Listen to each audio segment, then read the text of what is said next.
Motor, J Motor, J Motor, J Motor, recognize Heckler House, Heckler House. Oh, oh, oh, oh, oh, oh, oh, oh.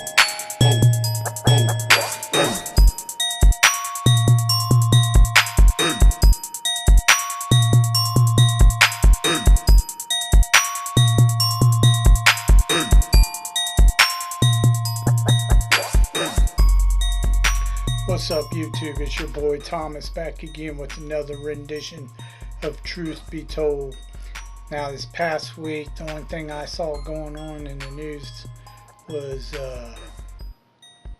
Trump deporting all them illegal criminals down to El Salvador, and one of them corrupted Democrat judges tried to stop him from doing it.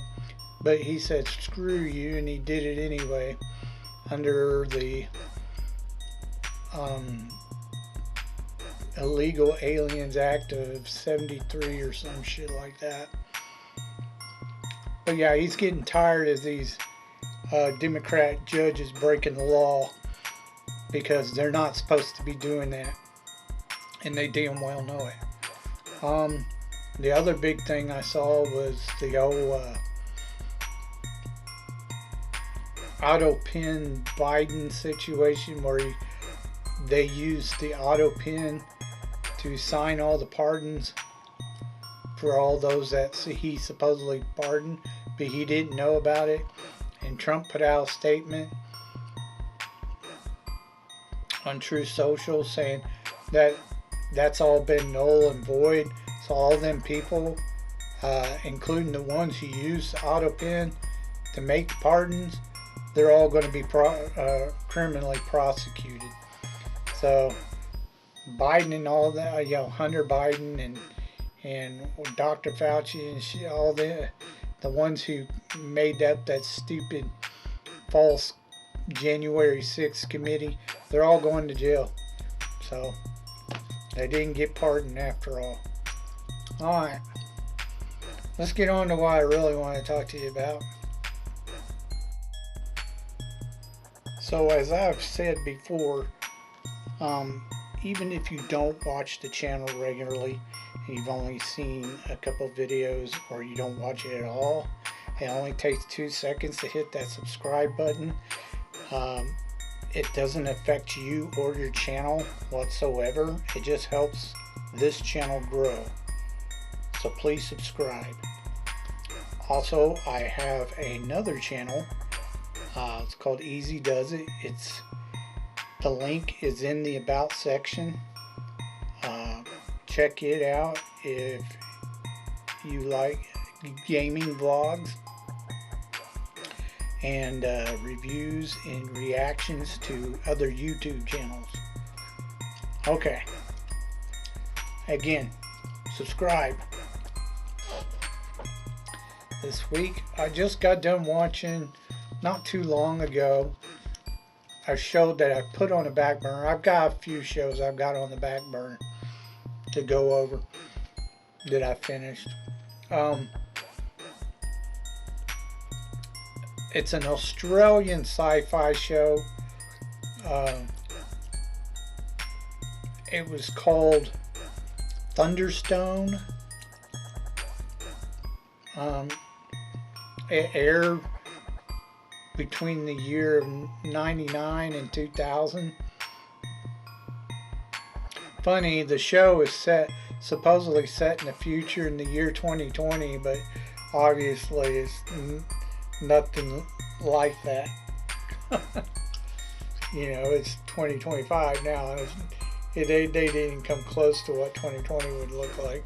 But anyways, you see that a lot though in a lot of sci-fi shows when they try to do like future shit, and then the future catches up and passes the show. Anyways, there's 3 seasons to the show. I thought there was only 1, but apparently there's 3, and I watched all 3 of them. Now the show basically it runs on the idea of the future not having animals in it. So they got to go back and get the animals and bring them to the future. It stars this kid named Noah. He's the main protagonist. And he's such a genius in his own time. In his own time, they all live underground in this frozen wasteland of a world. They live underground. And they're technologically advanced in this like underground city. Though I wouldn't call it a city, you only see a few people in there. It's more like a little tiny sub-space station is what it looks like to me. But they call it a city. Anyways, they're experimenting with this VR technology that seems really realistic. Hologram VR tech. But anyways, he screws around with it and somehow causes it to send him into the future. Now the future looks like Mad Max type shit.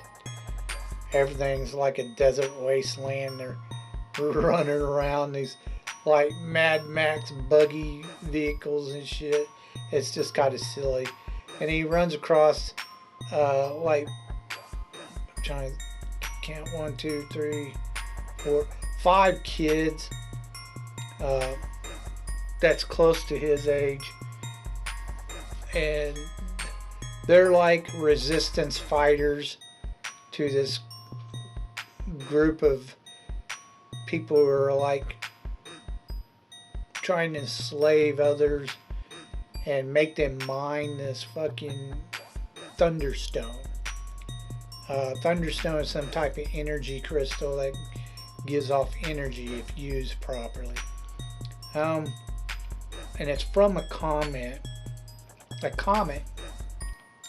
supposedly struck Earth in a little bit before Noah's time. And anyways, throughout the first season, he's constantly fighting him. And he's bouncing between the past before the comet and his time and this futuristic time. He ends up taking the girl with him. There's a girl. He ends up taking her with him to the very past before the comet. And she sees the animals and she's like, oh, we don't have those.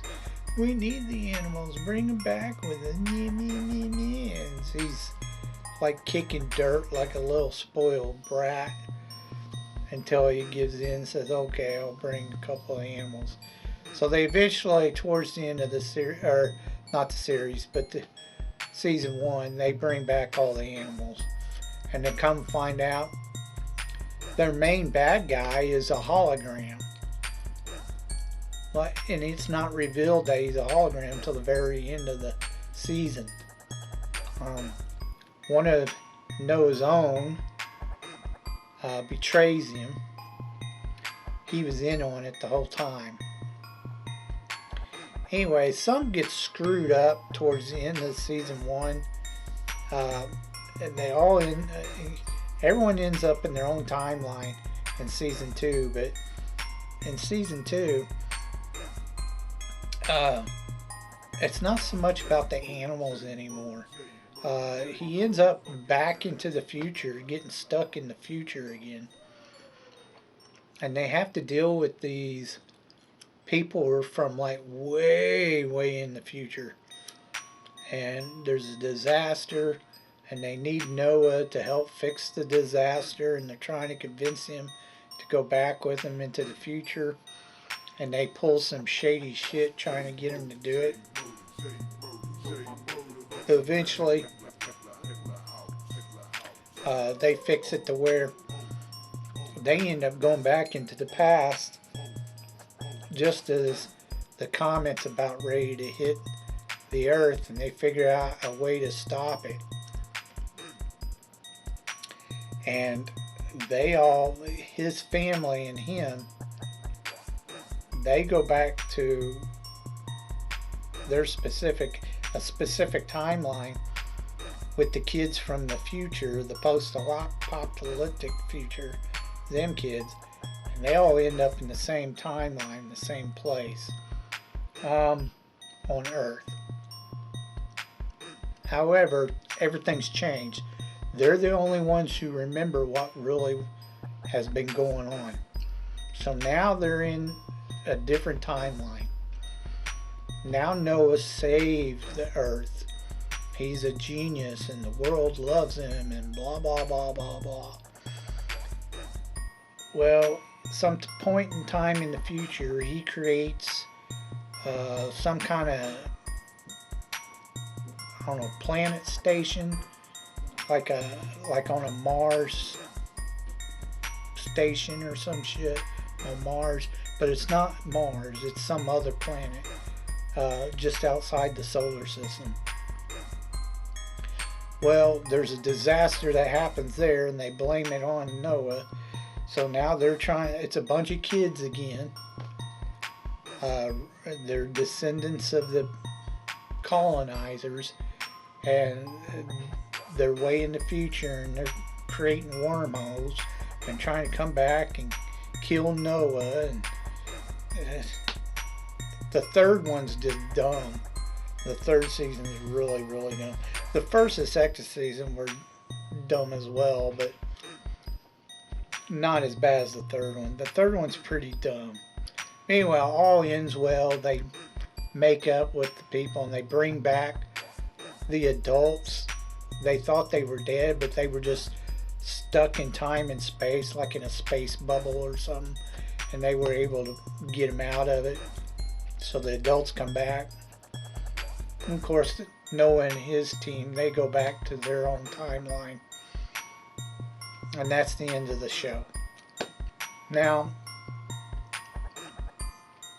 I really didn't care for most of the actors. I thought they were silly. The main bad guy in the first season, I was kind of disappointed they got rid of him. I liked him for the most part as the bad guy. And the other guy that played the twins, he becomes buddy with Noah, but he also has a twin in the first season, and then they just get rid of him. I'm like, what the hell? And when they get to the third season, they like get rid of two of the team, the girl and that guy. So they're not in the third season. The other girl, there's another girl, not the main girl. But yeah, they get rid of them. It's just, I don't know, it's kind of dumb. The show was really, really cheesy. It was more like a kid's program from like Nickelodeon or some shit. That's what it reminded me of. I mean, it was okay for a kid's show, but it really wasn't that good. It was really bad cheesy. I give it a thumbs up and a thumbs down. You can watch it if you want to, but it's not really that good. Let's get on to your B-movie reviews.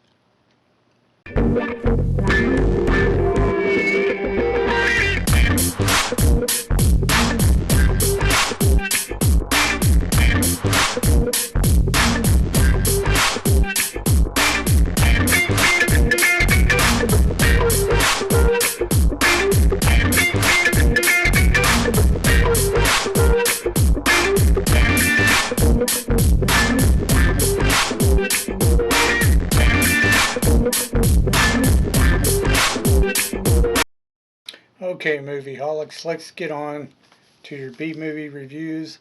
This week is Horror Week.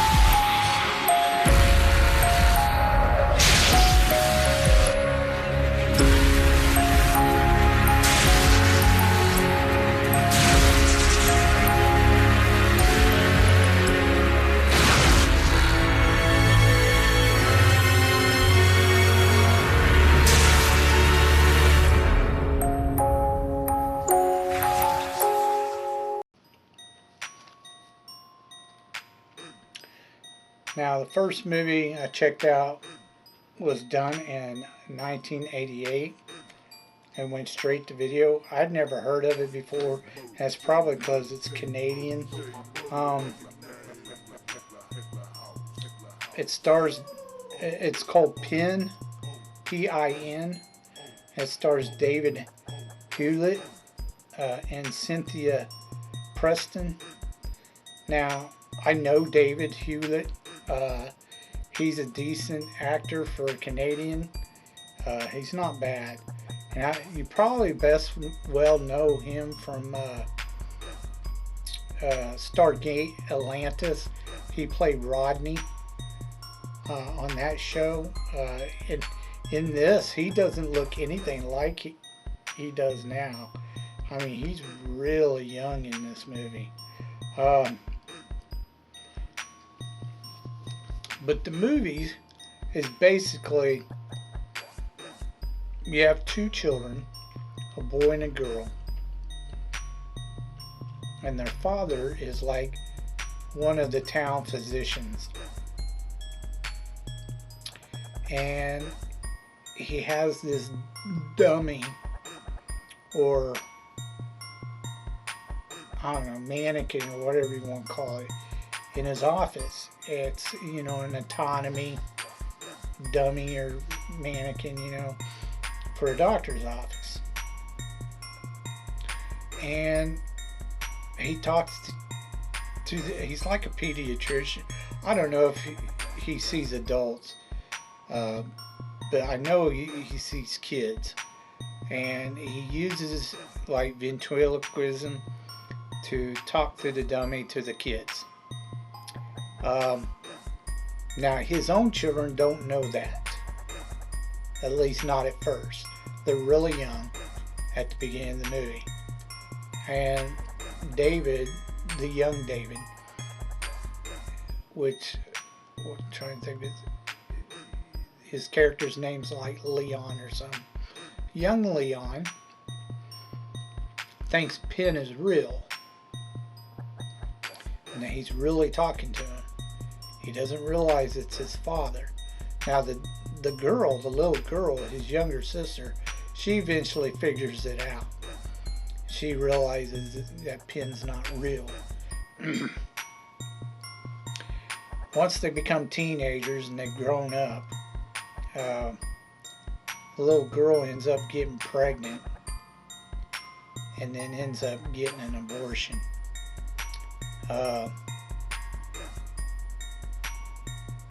The boy, David, he's really young in this, but she was like 15 or 16 and he's like 17 or 18. I can't really remember exactly what his age was. But he basically goes psycho. He thinks Penn is a real person. And he starts doing ventriloquism himself to make Penn talk. And the girl's all like, how are you doing that? Blah, blah, blah. No one taught you how to do ventriloquism. And he's all like, I don't know what you're talking about. Penn's real, blah, blah, blah. Stop treating him like he's, a dummy or some crap like that. He really gets upset with her about it. Anyway, she ends up getting a part-time job. And then the parents get killed. And then the aunt says she's going to come stay with them. But then, she ends up dying too. And the girl gets a boyfriend. And then Leon, he tries to kill the boyfriend. But it didn't work. He doesn't quite die. And then the girl and the boyfriend, they eventually get married or some shit. And at the end of the movie, she comes to visit Leon in it's kind of like a sanatorium or asylum. And she comes to visit him, and she calls him Penn. because he refers to himself as Penn and Leon's gone. So, anyways, that's the end of the movie. It's kind of predictable. You knew that he was nuts, and that towards the end of the movie, he was going to be, Penn or whatever, blah, blah, blah. It was okay. It was just a psychological thriller is what it was. I didn't think it was really that scary or anything. It's definitely worth a watch, though. It was pretty decent for what it was, the type of story it was. I'd say I'd give it a one-time watch at least. A thumbs up, thumbs down. It wasn't spectacular, but it wasn't bad either. It was pretty decent. You have some decent actors in it, so check it out. The next one I watched, it's basically a horror comedy, or a black comedy, some people call it. In the movie, it's supposedly a cult classic, but I definitely wouldn't call it that. It's called Heathers, and it was done in 1988, and it made about 1.6 million worldwide, so it didn't really do very well. It starred Winona Ryder and Christian Slater. Now, the only really good thing about this movie was Winona Ryder, plain and simple. I know plenty of guys who had a huge crush on her back in the day, including myself. That woman will always be a hottie. Anyways, now there's another girl in here that a lot of guys kind of ended up having a crush on, but I didn't think she was that hot. She starred in that show 90210. Her name was Shannon Doherty. I didn't think she was all that good looking. A lot of guys did, other guys did. She wasn't my type. Anyways, there's these three girls. They're all named Heather. Winona plays a character named Veronica, who's friends with the three Heathers, who are the popular girls in school, especially the main one, which is, I can't remember what her name, Kim Walker plays the main Heather, the blonde. She's supposedly like the hottest and the most popular, which I didn't think she was all that good looking. She's alright, but she wasn't that good looking. Anyways, at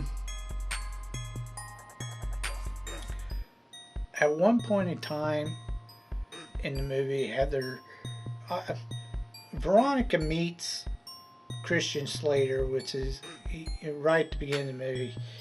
His name is like James Dean or some shit like that. I know, ironic. Anyways, they kind of start seeing each other.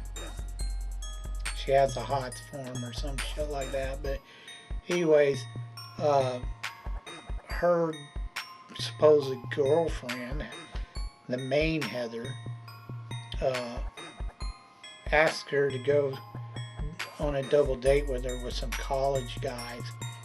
They're still in high school. They go to this college party, and Veronica won't sleep with the guy that she gets set up with, and she pukes her guts up, which ticks off the Heather, and she threatens all kinds of crap against her, tells her she wouldn't be shit if it wasn't for her, and they weren't real friends, and blah blah blah. Well, she tells JD about it, James Dean, JD about it, Christian Slater, and they go over, and they're gonna pull a prank on her. So they go to her house, the Heather's house, and they're gonna mess with her by putting something in her orange juice or whatever, drink in the morning before she wakes up. Well, JD actually pours in some type of cleaner or wax cleaner or some shit like that into the drink, and the girl ends up drinking it, and it instantly kills her. So they come up with this whole suicide note and, you know, story of why, you know, how she committed suicide. And she gets even more popular because of it, but at least, you know, she don't have to worry about Heather screwing with her. And so she gets by in school with that. She's nonchalantly gets by with it. And Christian Slater, well, he's not done. He wants to kill some more. So he convinces Veronica, who ends up getting a fight with these two big jocks who like literally try to treat her like crap. So he ends up coming up with this suicide scenario where the two jocks are like the stars of the football team. They're gay and they kill themselves in a suicide pact. Well, Veronica, she doesn't think he really means it, that they're actually going to kill him, but he does. And then she figured out he was being serious, so she helps him kill him and sets up the whole suicide scenario. Well, eventually she's had enough. She's like, I'm done. You're a psycho. You know, you keep wanting to kill people. So now he's going to blow up the whole school, and she ends up trying to stop him from blowing up the school when they're having a school assembly in the gym. But anyway, she somehow stops him, and then he's like, screw it, I'm just going to commit suicide myself. And he blows himself up at the very end. And it's just like, whatever. I mean, I'm sorry, but I know people consider this a cult classic, but I thought it was dumber than shit. This movie sucked. Like I said, Winona Ryder was the only good thing in this whole movie. I mean, you had some decent actors in it, but it sucked. The story sucked. It was terrible. It wasn't funny at all. And it's supposed to be like a dark comedy. It wasn't funny. It was terrible movie. I do not recommend this movie. 2 thumbs down. Don't waste your time. Alright. So that's all I have for you this week. If you can think of any underrated or B-rated movies that you think I may never even heard of or seen, please leave your suggestions down in the comment section down below, and I'll get to reviewing them as soon as I can. If you have any thoughts about what I talked about earlier in the video, please leave your thoughts down in the comment section down below. I'd love to hear from you. Okay, so that's all I have this week. Until next time, I told you be told the truth, and you just been told.